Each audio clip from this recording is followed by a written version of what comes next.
Good morning guys. So, kagigising ko lang. Tingnan mo naman ang aking mukha guys. Parang, tsaka ang eyebags ko. Okay lang yan. Char. So, it's already 5:30 in the morning guys. So, kailangan ko nang bumangon.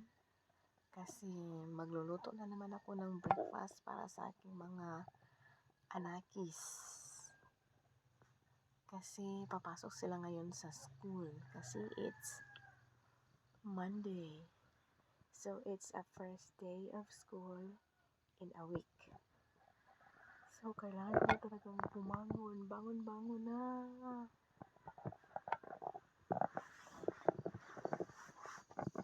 So, I woke up like this, guys. Oh, diba? Narinig ba ako? Charot. Kasi parang dinudot-dot ko talaga ang aking mukha dito sa aking cellphone cam. Joke.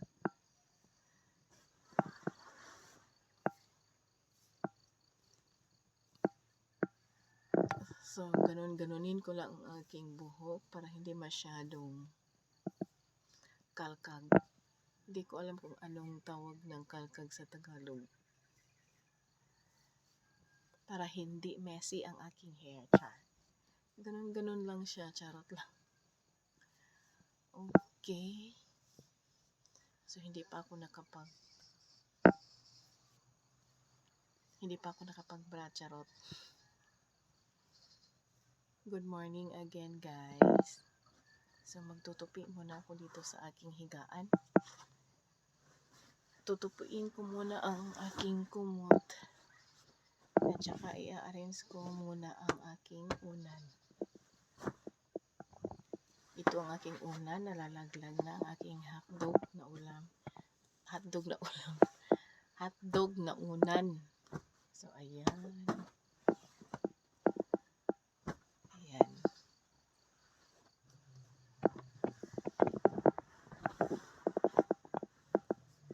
Magtupi-tupi muna akits. So, magtupi ako ng kumot using my one hand. Char. Diba? Ganon. Para lang mahawakan ko ang aking camera.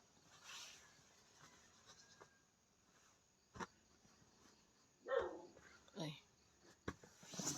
Nag-iingay na naman ang aming aso dyan sa labas. Alam na niya siguro na gising na ang kanyang mga washing. Char. So, i-off ko muna ang ilaw dito sa labas namin, sa terrace. Okay.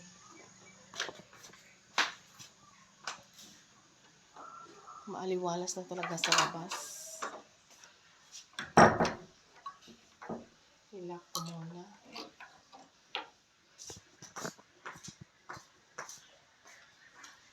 Titingnan ko muna kung meron pa ba kaming maraming rice kagabi para hindi na ako magluluto ng rice. Ang ingay ng daloy ng aming tubig kasi nag-iigib na naman kami para meron kaming extra water for this day na magagamit namin. Kasi alam nyo naman, as usual, on and off ang aming water dito. Kaya ang ingay-ingay ng daloy ng tubig. So, ayan, marami pa kaming rice na natira sa aming rice cooker. So, iinitin ko na lang yan siya. Kasi, dumating kasi kahapon ang aking sister. Tapos, dito sila nag-dinner sa bahay. So, kaya marami ang aking nailuto na rice. At saka nagdala din sila ng pansit at dito nila niluto. So marami din ang kanilang dinala na pansit recipe, pansit ingredients pala, at saka dito nila niluto ang ulam. So meron pang natira na pansit na ulam namin. So ipakita ko sa inyo, yan. So marami pa siya. So iinitin ko na lang ito para maging ulam na rin namin ngayong morning. So, ganon. So, iinitin ko na lang siya, guys. So, mamayang kunti ko muna yan iinitin. So, i-steam ko na lang yan siya. Ilagay ko siya sa steamer. Sa rice cooker.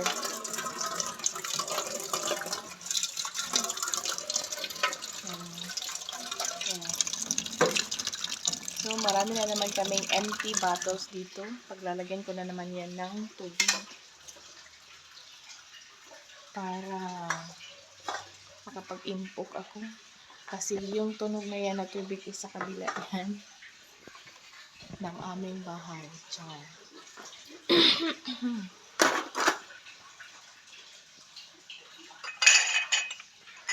Ako ay iinom muna ng tubig. Kasi dapat pagkagising, aray ko, naubos na pala ang aking water dispenser. Saglit ha.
So, nakook na ang aking pinainit na rice.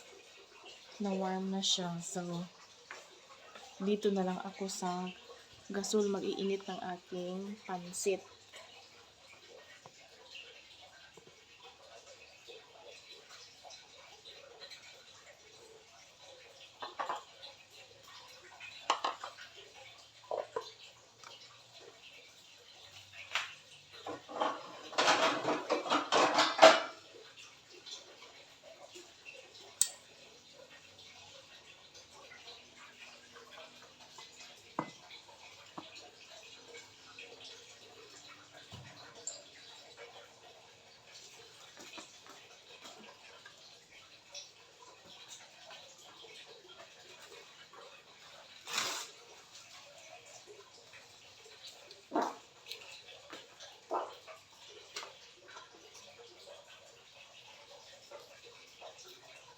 Ganito na naman ako mag-on ng aming gasol.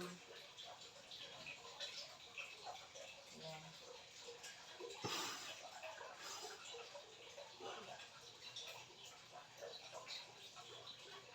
Pinong-press ko muna siya. At saka patanggalan ko muna siya ng konti. Saka ko siya bibitawan. Kasi pag madali ko siyang bitawan, ma-off siya. Yan.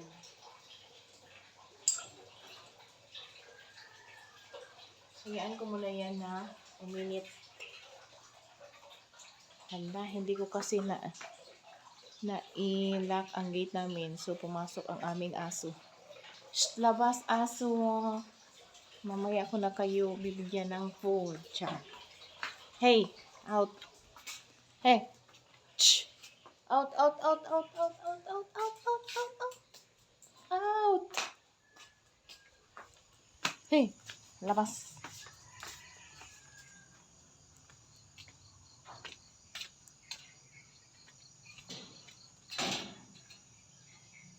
Bagong panganak lang kasi ng asong yun, guys.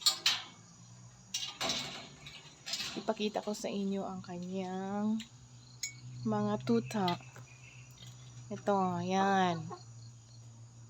So, ayan. Ang cute, diba? Tatlo yan sila. So, dadami na naman ulit ang aming mga aso. Ang mga alagang aso namin dito. Kaya ganon. Pagtiyagaan ko na lang.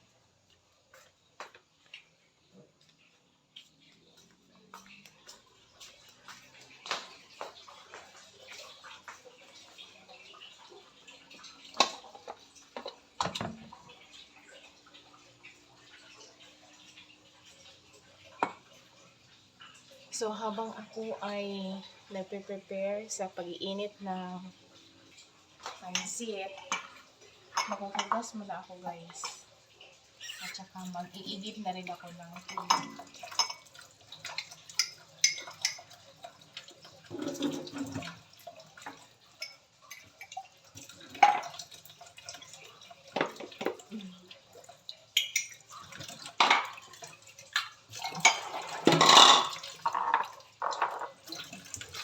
Maghuhugas ako ng tengka kasi meron pang leftover na mga hugasin kagabi.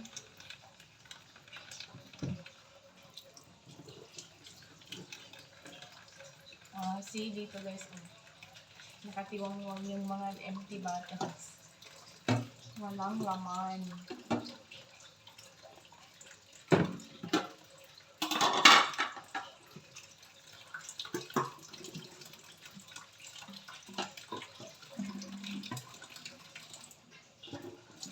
Hihintayin ko muna na mapuno ang aking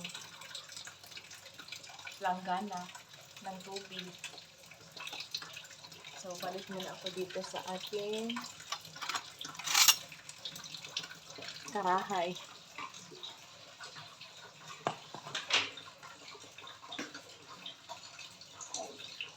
Mag-iinit na ako ng pansit. Ulam namin kagabi. Ayan.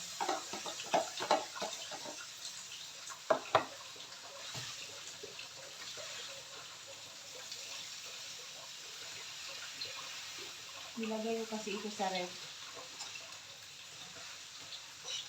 para hindi siya mapanis. Yan.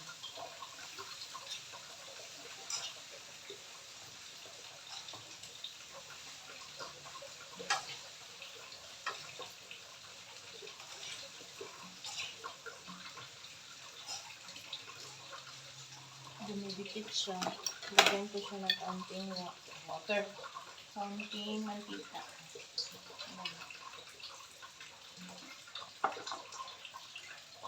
Nabubulong naman ako sa pagtatagalin.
Alam, munto na naman ang daloy ng tubig doon sa aming lavatory. Dito lang, hanggang dito na naman ang tubig. Hindi na naman umabot doon. Nag-stop na siya.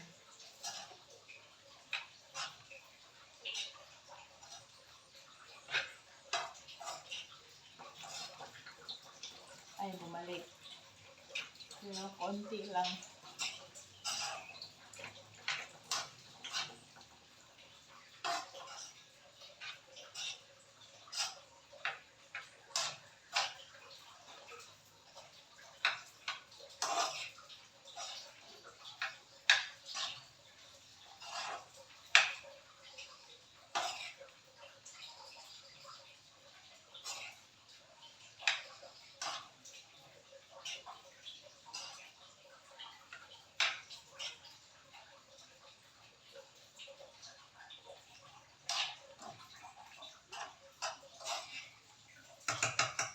Hayaan ko muna yan.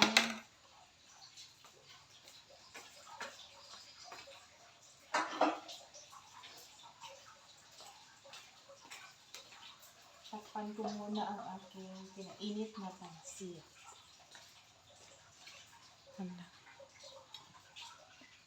Nawala na naman ang daloy ng tubig dito sa aming lavatory. Hanggang doon lang talaga. Ay, paunti-unti siya.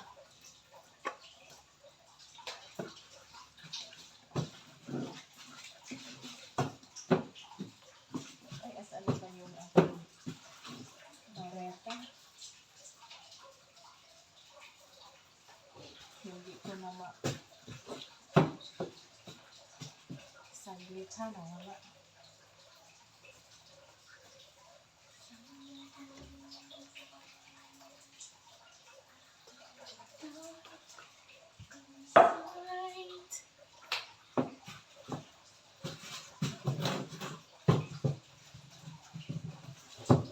Wala ako na. Sabon na bareta, nasa kita na. Ay, walang pala.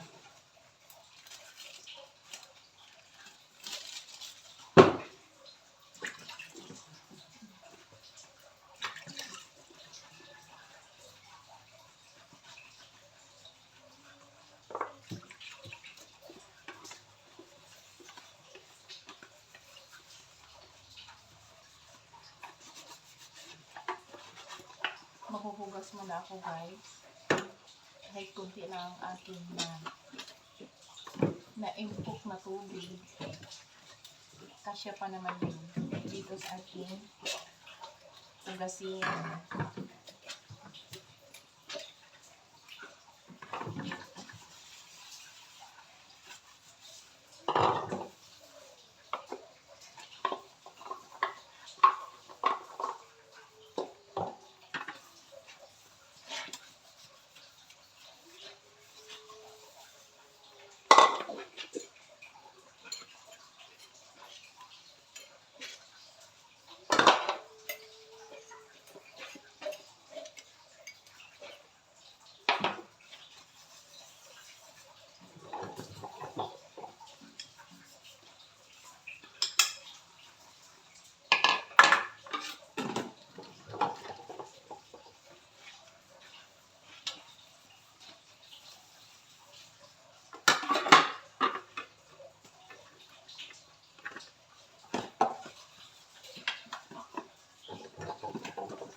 Tingnan ko muna ang aking pinainit ng pancit. Baka napagod na siya.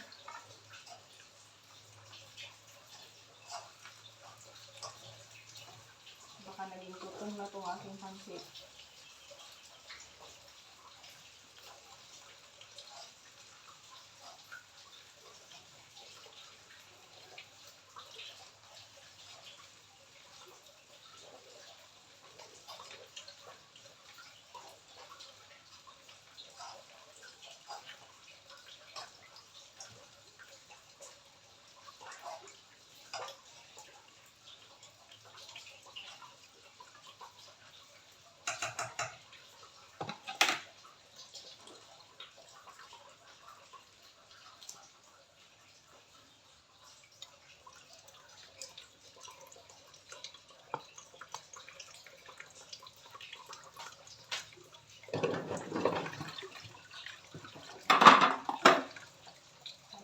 Ang aking bread.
So, aside sa pag-iinit ng pansit guys, magluluto na lang din ako ng chorizo. Tuna chorizo.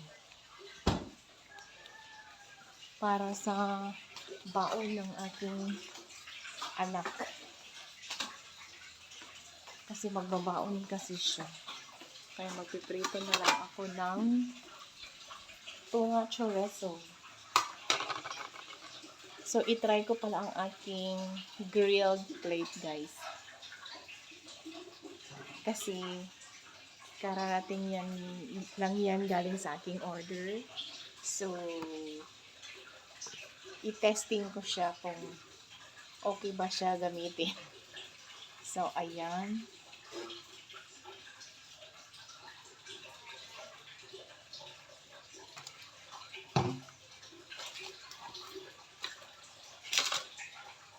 So, mainit na ang kanyang plate. Lagyan ko siya konti ng mantika.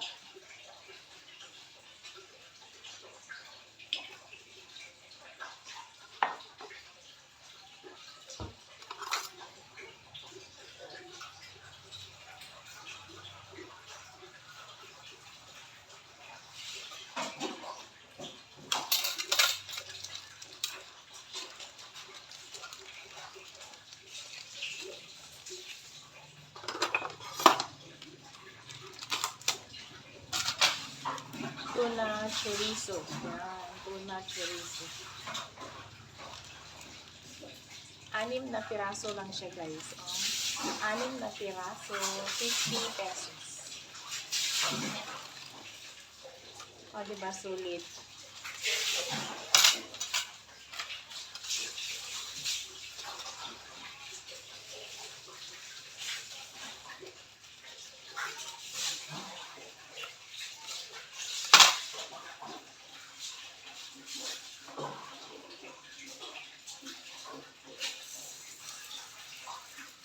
Wow, okay siya na. Okay siya na grilled plate. 28 inches lang yan, guys. Binili ko yan sa TikTok shop. 196 pesos. Kasali na yung shipping fee.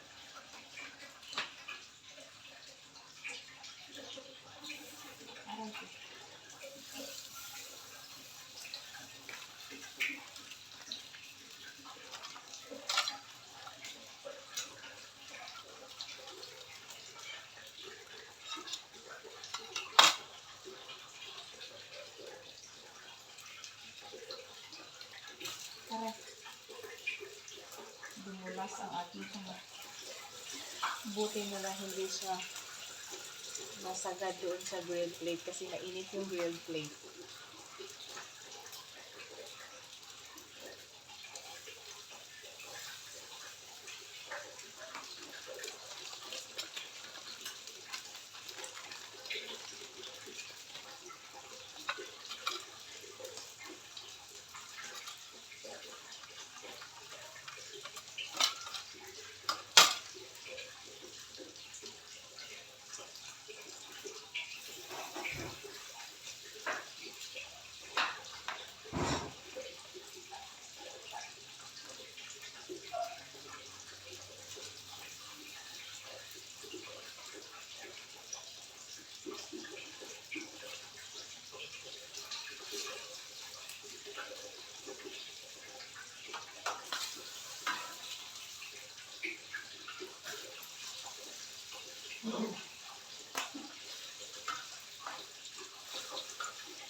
Pakita ko sa inyo guys ang aking grilled plate na 28 inches. So ayan, ito ang aking grilled plate. In-order ko lang yan sa Shopee. Worth 196 pesos. Kasali na yan ang kanyang shipping fee. So ayan, 28 inches grilled pan plate. Okay siya guys, gamitin. Appreciate ko talaga siya. First time ko tong gamitin kasi kahapon lang yan dumating ang aking order. So, ayan. Sulit siya. Worth it, kumbaga. O, diba?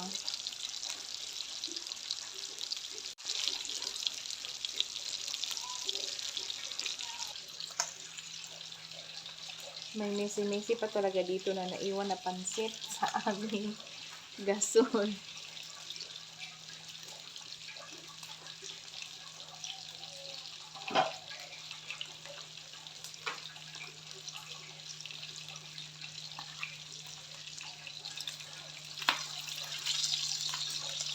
Lumalabas talaga ang mantika ng aking tuna chorizo guys.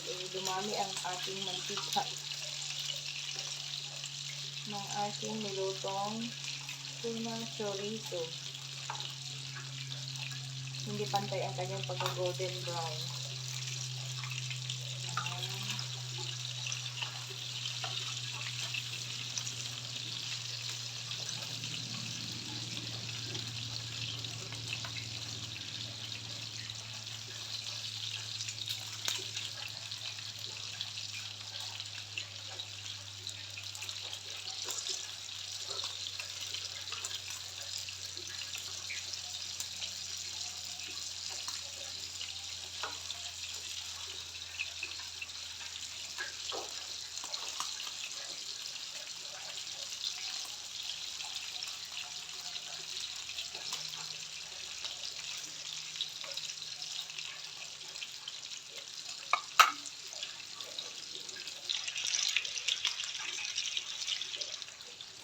So, habang ako ay naghihintay na maluto ang aking pritong tuna chorizo, ay magagalaw-galaw muna ako ng saglit. So, okay. 1. Para liliit ang aking braso. Ako ay nag-e-exercise na naman. Okay. 1, 2, 3, 4, 5, 6, 7, 8, 9, 10, 11, 12, 13, 14, 15, 16, 17, 18, 19, 20, 21, 22, 23, 24, 25, 26, 27, 28, 29, 30. Okay, back again. So, ipapakita ko muna sa inyo ang aking exercise dito sa aking sideward hands movement exercise. So, guys, dito nyo, nagsasag na talaga ang ating braso. Ayan. Diba? So, kailangan ko na talaga mag-exercise para maging firm ulit ang ating braso. So, hindi pa naging golden brown ang ating niluto. Okay, so ganun lang guys. Mga 15 minutes gawin nyo yan every day. Okay? So, saglit, dito muna tayo sa aking niluluto.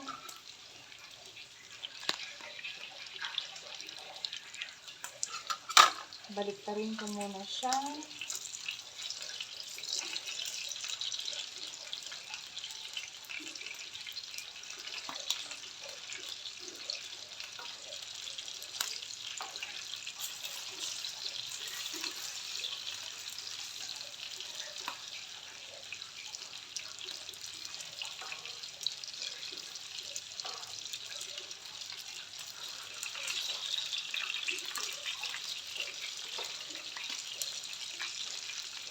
Dumami talaga ang kanyang mantika guys, oh, hanggang dito na ang mantika. Yan.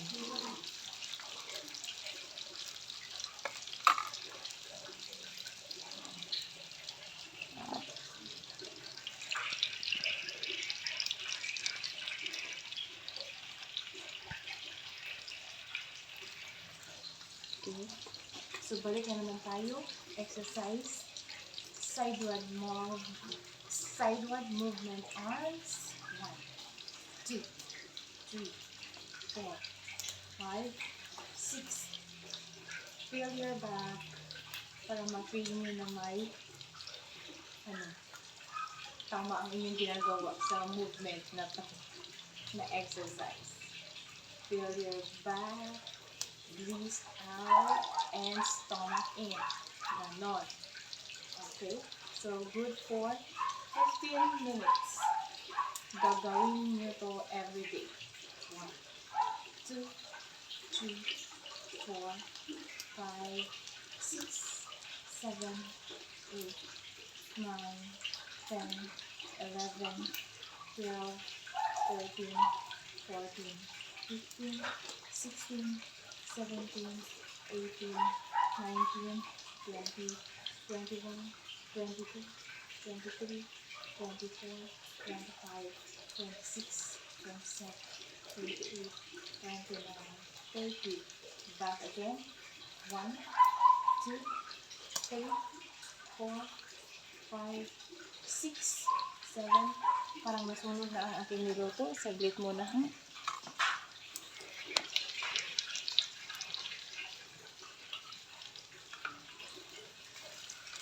Alam, sunog na talaga ang isa. Napuruhan siya. Okay.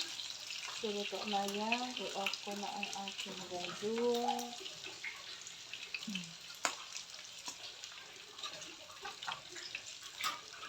Ihain na natin. Aray, tumalpasik na siya.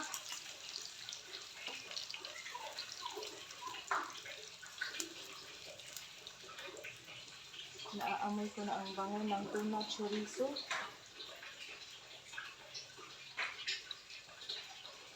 Okay. So, kailangan ko na namang mag-prepare ng baon ng aking anak.